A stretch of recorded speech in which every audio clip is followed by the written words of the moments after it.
Sitshelwa ngoDisemba vange-16 kaDisemba.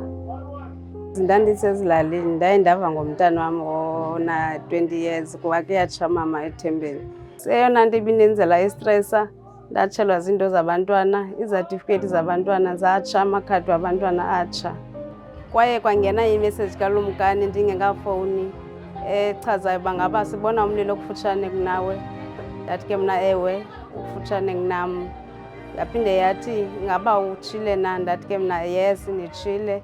Mna indlela endiyithanda ngayo uLumkani njengoba nditsalela ebhenki, ndithanda into immediate kufika laa date ndandithe makutsalwe ngayo uyatsala uLumkani R80 yakhe.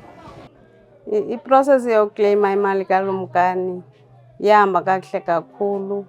Babendithobisa kakhulu istress abantu bakaLumkani bamane bendifowunela because babendifowunela oko banenkathalo abasebenzi bakaLumkani.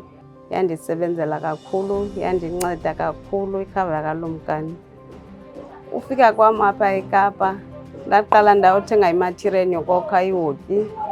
Ndayoyithenga imathiriyeli yokokha ihoki, ndayokha ihoki ndayigqiba.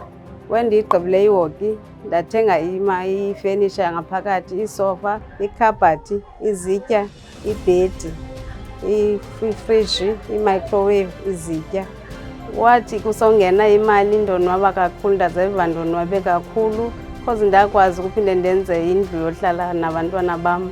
Ndawonwaba kakhulu, ndaye ndawonwaba kakhulu imali kaLumkani.